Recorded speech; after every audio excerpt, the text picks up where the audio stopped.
चलिए बेटे, अब हम रूट 3 के लिए कैलकुलेशन देखते हैं। रूट 3 के लिए भी सिमिलरली हम क्या करेंगे, एक राइट एंगल ट्राइंगल लेंगे, ठीक है, जिसमें अब हम बेस कितना ले रहे हैं, √2, एंड हाइट कितनी ले रहे हैं आप, 1 यूनिट। तो जब विद कैलकुलेशन हम इसको सॉल्व करेंगे, लेट अस सपोज ए, बी और सी, सो जो आपकी AC की वैल्यू होगी वो कैसे निकालेंगे आप, हाइपोटेन्यूस, AC का स्क्वायर इज इक्वल्स टू √2 का स्क्वायर, जो कि आपका क्या है, बेस, प्लस हाइट का स्क्वायर, जो कि आपकी कितना है, 1 यूनिट।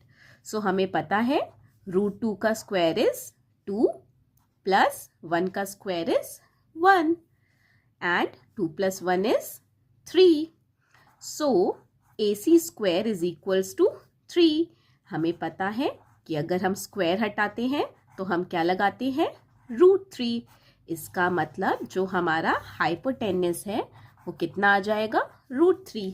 पर वो √3 कब आएगा, जब आपका बेस कितना है, √2, एंड आपकी हाइट कितनी है, 1 यूनिट। चलिए अब इसी √3 को हम नंबर लाइन पे ड्रॉ करते हैं। चलिए बेटे, अब हम इसी नंबर लाइन पर √3 ड्रॉ करेंगे। कैसे करेंगे बेटे, अभी हमने कैलकुलेशन में देखा था कि अगर आपको √3 ड्रॉ करना है ऑन नंबर लाइन तो हमें बेस कितना लेना है, √2, एंड हाइट कितनी लेनी है आपकी, 1 यूनिट। सो √3 बनाने के लिए पहले हमें क्या बनाना पड़ेगा, √2, जो कि अभी आपके सामने है। चलिए स्टार्ट करते हैं। हमें पता है कि A से जो B तक का डिस्टेंस है, A से B तक का डिस्टेंस आपका √2 है। सो हम क्या करेंगे, √B पर हम 90 डिग्री की एक लाइन ड्रॉ करेंगे with the help of D। अगर आप चाहें तो आप कंपास की हेल्प से भी 90 डिग्री बना सकते हैं।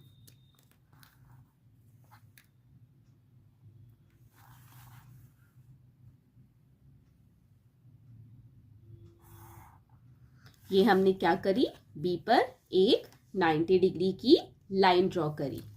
अगेन अब हम क्या करेंगे, एक कंपास लेंगे एंड उसमें 1 यूनिट, ठीक है, 1 यूनिट मेजर करेंगे। एंड 1 यूनिट मेजर करने के बाद हम उस पर क्या लगा देंगे, एक आर्क लगा देंगे। ओके, अब हमें पता है कि जो हमारे A से लेके B तक का डिस्टेंस है वो कितना है, √2, एंड ये जो हमारी हाइट है वो कितनी है, 1 यूनिट।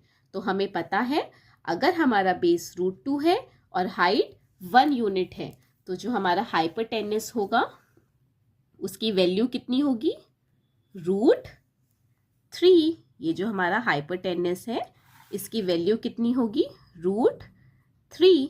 बट हमें ये √3 कहाँ रिप्रेजेंट करना है, नंबर लाइन पे।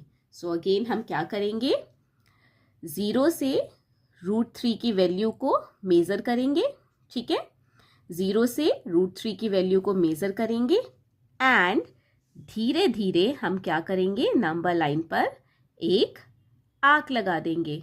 ओके, सो अब ये जो पॉइंट है हमारा, जिसको कि हम क्या बोल देते हैं, ये जो पॉइंट है हमारा इसको हम बोल देते हैं C।